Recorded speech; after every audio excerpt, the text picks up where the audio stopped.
बहुत बहुत स्वागत है आपका इंग्लिश एडवांटेज की ऑनलाइन क्लासेस में। फ्रेंड्स, इस वीडियो में मैं आपको आईबीपीएस क्लर्क का 27 तारीख को जो पेपर हुआ है फर्स्ट शिफ्ट का, उसके स्पॉटिंग एरर के मैं आंसर आपको बताऊंगा। और 26 तारीख को जो पेपर हुआ था फर्स्ट शिफ्ट का, उसके मैं ऑलरेडी अपलोड कर चुका हूं। और ये सारे क्वेश्चंस मुझे स्टूडेंट भेज रहे हैं ईमेल के थ्रू और व्हाट्सएप के थ्रू। तो आप भी यदि इसके एस्पिरेंट हैं, आईबीपीएस क्लर्क का एग्ज़ाम दे रहे हैं, तो जितने भी क्वेश्चंस हैं और जितने भी क्वेश्चन आपको मेमोरी बेस्ड हैं, याद हैं आपको, चाहे वो स्पॉटिंग एरर के हो, चाहे वो क्लोज टेस्ट के हो, चाहे वो रीडिंग कॉम्प्रेशन का हो, मुझे आप भेजिए और उसका सॉल्यूशन मैं जल्दी से जल्दी इस चैनल पर अपलोड करूँगा और उसका आप फ़ायदा उठा सकते हैं। अपने आंसर्स आप मैच कर सकते हैं और दूसरे जो स्टूडेंट्स हैं उनको भी डेफिनेटली फ़ायदा होगा। तो ज़रूर भेजिए जो भी स्पॉटिंग एरर के क्वेश्चंस हैं या जो भी क्वेश्चंस हैं। और ये वीडियो हिंदी में रहेगा, इसका इंग्लिश वर्जन भी मैं अपलोड कर दूंगा, तो वो भी आप देख सकते हैं। तो चलिए शुरुआत करते हैं। देखिए, ये है स्पॉटिंग एरर के क्वेश्चन और 10 क्वेश्चन आए थे जैसा कि स्टूडेंट मुझे बता रहे हैं। और ये क्वेश्चन आए हैं, देखिए, the only bad thing about these beautiful flowers. देखिए, इस तरह के क्वेश्चंस बैंकिंग एग्जाम में बहुत कॉमनली आते हैं, तो इस तरह के क्वेश्चंस को आप अच्छे तरीके से करिए। ये सब्जेक्ट वर्ब एग्रीमेंट पर आधारित होते हैं। देखिए, यदि सब्जेक्ट छोटा है, सिंगुलर है और या प्लूरल है, तो आप आसानी से पता लगा लेंगे कि सिंगुलर है, जैसे राम है, तो उसके साथ आप जो वर्ब लगाएंगे वो सिंगुलर में लगाएंगे, मतलब उसमें एस या ई एस जोड़ देंगे, ठीक है। और यदि प्लूरल में है, राम एंड श्याम है, तो आप जो वर्ब लगाएंगे वो प्लूरल में लगाएंगे, मतलब आगे वाली वर्ब में एस ई एस नहीं लगाएंगे। लेकिन एग्जामिनर क्या करता है इस तरह के सेंटेंसेस में कि जो सब्जेक्ट होता है उसको बहुत लंबा कर देता है, जिसको हम बोलते हैं मॉडिफाइड सब्जेक्ट, और स्टूडेंट उसमें कंफ्यूज हो जाते हैं। अब देखिए, इसमें the only bad thing about these beautiful flowers, ठीक है, तो स्टूडेंट क्या सोचेगा कि यहाँ पर जो सब्जेक्ट है वो ब्यूटीफुल फ्लावर्स है और इसलिए ये आर जो यहाँ पर लगा हुआ है ये सही है। लेकिन सही सब्जेक्ट क्या है इसका? द सही सब्जेक्ट है इसका द ओनली बैड थिंग, मतलब इन ब्यूटीफुल फ्लावर्स के बारे में जो एक सबसे खराब चीज़ है वो ये है। तो ये सेंटेंस बोल रहा है इसमें, ठीक है। तो रियल इसका जो सब्जेक्ट है वो ये है, द ओनली बैड थिंग, ठीक है, ब्यूटीफुल फ्लावर्स नहीं है। और ओनली बैड थिंग कैसा है, सिंगुलर या प्लूरल? सिंगुलर है, तो इसलिए यहां पर ये जो वर्ड आप देख रहे हैं आर, इसके स्थान पर आप लगाएंगे इज, ठीक है। और इस तरह से ये सेंटेंस आपका सही हो जाएगा। और ये वाला जो पार्ट है ये सेकंड पार्ट में है, ठीक है। तो इसका आंसर क्या होगा? इसका आंसर होगा आपका सेकंड। तो इस तरह के सेंटेंसेस बहुत आते हैं बैंकिंग एग्जाम में, एसएससी एग्जाम में बहुत कॉमनली आते हैं। तो इस तरह के सेंटेंसेस को आप ध्यान से करिए और ध्यान से आप पढ़िए इस सेंटेंस को, ठीक है। तो ये था क्वेश्चन नंबर 1। क्वेश्चन नंबर 2 देखते हैं। This is the only organisation which could somehow continue to making profit in the face of recession. देखिए, रिसेशन का मतलब होता है मंदी। जब बाजार में मंदी आती है, जॉब्स क्रिएट नहीं होते, लोगों को जॉब्स नहीं मिलते और बिजनेस क्रिएट नहीं होता, उसको हम बोलते हैं मंदी। ये इकोनॉमिक एक टर्म है रिसेशन। और इन द फेस ऑफ का मतलब होता है कि इसके बावजूद, मतलब रिसेशन के बावजूद भी ये एक ऐसी ऑर्गेनाइजेशन है जो किसी भी तरीके से अपना प्रॉफिट बनाती रहेगी। तो ये सेंटेंस का मतलब होता है। और समहाउ का मतलब है किसी भी तरीके से। कंटिन्यू एक वर्ब है, कंटिन्यू के बाद टू लगा है, तो कंटिन्यू के बाद जो वर्ब आएगी वो आएगी फर्स्ट फॉर्म में। तो यहाँ पर आप जो मेकिंग के स्थान पर आप बोलेंगे इसमें मेक। तो ये है आपका फर्स्ट पार्ट, ये है आपका सेकंड पार्ट और ये है आपका थर्ड पार्ट जिसमें मेकिंग लिखा हुआ है। तो इसमें आपका थर्ड पार्ट में आपका गलती होगी और क्वेश्चन नंबर 3 का जो आंसर होगा वो होगा आपका थर्ड। तो इस तरह के सेंटेंसेस बहुत आ रहे हैं। और जो आगे वाले जो एग्ज़ाम है, जो 1 और 3 दिसंबर को जिन एस्पिरेंट्स का एग्ज़ाम है, वो आप ध्यान से आप देखिए इन सभी वीडियोज़ को। और इस चैनल पर मैंने करीब 10 या 11 मॉक टेस्ट मैंने अपलोड कर दिए हैं। प्लीज़ सारे मॉक टेस्ट आप देखें, उनको आप सॉल्व करें, उनका आंसर निकालें और जो भी स्कोर बनता है उसको आप मुझे भेजिए। इससे आपकी डेफिनेटली बहुत ही अच्छी प्रैक्टिस होगी और आईबीपीएस प्री में और आईबीपीएस मेंस दोनों में ही आप निकाल पाएंगे इन मॉक टेस्ट के थ्रू और डेफिनेटली आपका सिलेक्शन होगा। और इस चैनल पर जितने भी वीडियो हैं इंग्लिश और हिंदी लैंग्वेज में, दोनों ही लैंग्वेज में अपलोड किए गए हैं अलग अलग प्लेलिस्ट में। प्लीज़ आप सारे वीडियो देखिए, आपको बहुत ही ज़्यादा फ़ायदा होगा, ठीक है। अब हम देखते हैं क्वेश्चन नंबर 3 और क्वेश्चन नंबर 4। ये है question number 3। Many more would have died if they hadn't received the timely helping from the relief team. देखिए, इस तरह के सेंटेंस बहुत आते हैं बैंकिंग एग्जाम में। ये अनफुलफिल्ड कंडीशन का है। तीन कंडीशन होती है इंग्लिश में, एक ओपन कंडीशन, एक इमेजिनरी कंडीशन और एक अनफुलफिल्ड कंडीशन। तो अनफुलफिल्ड कंडीशन में दो पार्ट होते हैं, एक तो होता है ये कंडीशन पार्ट जिसको हम इफ के थ्रू दिखाते हैं, मतलब इसमें एक शर्त लगी हुई है तो इसको हम इफ के थ्रू दिखाते हैं। और ये है एक रिजल्ट पार्ट, दो पार्ट होते हैं इसमें, इसको दो पार्ट में आप डिवाइड कर सकते हैं, ये है आपका कंडीशनल पार्ट और ये है आपका रिजल्ट पार्ट। तो कंडीशनल पार्ट में हम हैड के साथ वर्ब की थर्ड फॉर्म लगाते हैं और रिजल्ट पार्ट में हम वुड हैव के साथ थर्ड फॉर्म लगाते हैं। ठीक है, तो ये तो दोनों लगी हुई है, यहाँ पर हैड के साथ थर्ड फॉर्म लगी हुई है और यहाँ पर आपका वुड हैव के साथ थर्ड फॉर्म लगी हुई है। तो थर्ड कंडीशन ये बहुत ही इंपॉर्टेंट है आपके एग्जाम के हिसाब से, इसमें कई तरह की गलतियाँ आती हैं। जैसे वुड हैव की जगह यहाँ पर हैज़ कर सकता है एग्जामिनर, यहाँ पर डाइट की जगह डाइंग या डाई कर सकता है, फर्स्ट फॉर्म या फोर्थ फॉर्म कर सकता है। यहाँ पे हैड की जगह हैव कर सकता है, यहाँ पे रिसीव्ड की जगह रिसीव कर सकता है। तो किसी भी तरीके से वो गलती आपसे पूछ सकता है। तो यहाँ पर जो गलती है वो इस पार्ट में नहीं है, गलती है इस पार्ट में। देखिए टाइमली क्या होता है, टाइमली हेल्प, मतलब समय पर मिली हुई हेल्प, उसको हम बोलते हैं टाइमली हेल्प। तो टाइमली यहाँ पर एक एडजेक्टिव की तरह काम कर रहा है और एडजेक्टिव के बाद यहाँ पर हम लगाएंगे नाउन। तो नाउन क्या होगी, हेल्प एक नाउन होगी। तो इसलिए टाइमली हेल्प यहाँ पर सही होगा और इसमें जो आपका आंसर होगा वो होगा 3। तो आपको ये अच्छे तरीके से समझ में आया होगा।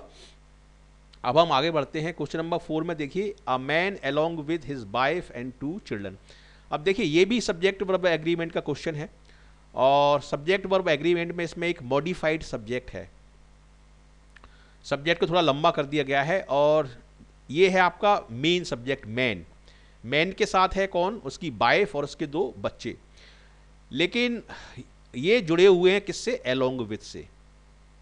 ठीक है, along with, in addition to, जब इस तरह के फ्रेजेस से हम मेन सब्जेक्ट को जोड़ते हैं तो जो वर्ब आती है यहाँ पर वो मेन सब्जेक्ट के अकॉर्डिंग आती है या प्रिंसिपल सब्जेक्ट के अकॉर्डिंग आती है। तो यहाँ पर हालांकि काफ़ी सारे लोग हैं, एक मैन के साथ उसकी वाइफ है और 2 बच्चे, यानी कि 4 लोग हैं, लेकिन फिर भी यहाँ पर जो सब्जेक्ट आएगा वो होगा वॉज, वर नहीं आएगा, क्योंकि मेन सब्जेक्ट किससे जुड़ा है, मेन सब्जेक्ट आपका जुड़ा है अलोंग विद से।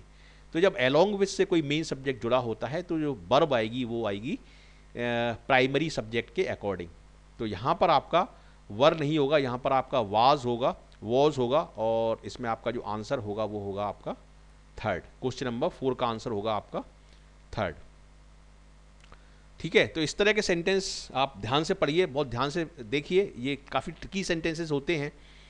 ठीक है, क्वेश्चन नंबर 5 और क्वेश्चन नंबर 6 देखिए, certain amounts of stress at work is natural but it is important that one learns to keep it in the right proportion.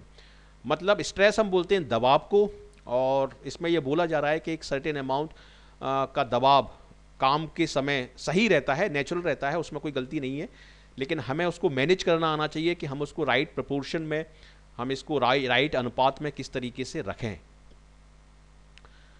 तो इसमें ग्रामर की कोई गलती नहीं है, इसमें जो गलती है वो यहाँ पर है, अमाउंट में हम नॉर्मली एस नहीं लगाते और इसको हम सिंगुलर में बोलेंगे यहाँ पर a certain amount of stress, इस तरह से बोलेंगे।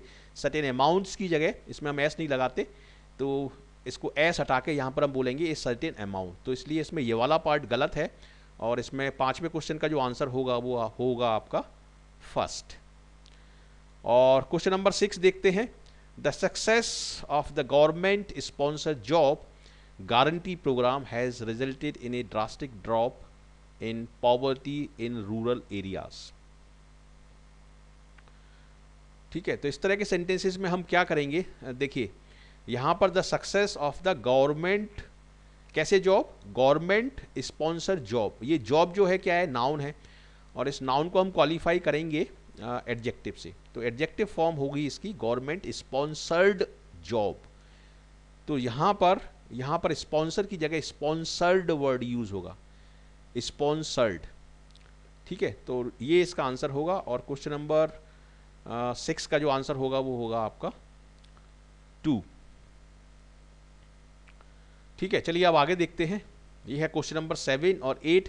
इसमें मैंने बहुत ही ये जो क्वेश्चन है इसी तरीके के क्वेश्चन आ रहे हैं। 26 तारीख को जो पेपर हुआ है उसमें भी इसी तरीके के क्वेश्चन आए हैं और आगे भी 1 और 3 तारीख को इसी तरह के क्वेश्चन आएंगे। तो इस वीडियो को पूरा आप एंड तक देखिए, बीच में प्लीज़ स्किप मत करिए। ठीक है, तो अब ये क्वेश्चन देखते हैं, question number 7। The boards decision has provided employees with the opportunity to acquire up to 100 shares by the company.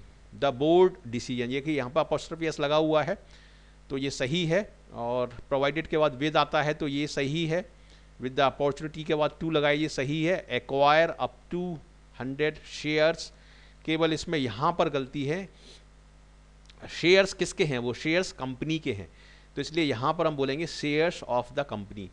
तो बहुत लंबा सेंटेंस है और बहुत ट्रिकी सेंटेंस है, लेकिन जो गलती है वो बहुत छोटी सी गलती है, एक प्रपोजिशन की गलती है। तो इस तरह के सेंटेंसेस को सही करने का सबसे अच्छा तरीका है कि हर पार्ट को आप एकदम क्लोजली एग्जामिन करो और ध्यान से देखो, गलती एकदम से सामने निकल के आपको आ जाएगी। लेकिन प्रैक्टिस करना बहुत ज़रूरी है, जैसे मॉक टेस्ट की आप प्रैक्टिस करिए और एग्ज़ाम लाइक कंडीशन में प्रैक्टिस करिए, डेफिनेटली आपको बहुत ज़्यादा फायदा होगा और डेफिनेटली सफलता आपको मिलेगी। अब ये वाला क्वेश्चन देखते हैं। He had telephoned yesterday to ask how much of the youth who attend our classes would be interested in, interested के बाद in आता है, ये सही है, इनके बाद ing फॉर्म आएगा तो ये भी सही है।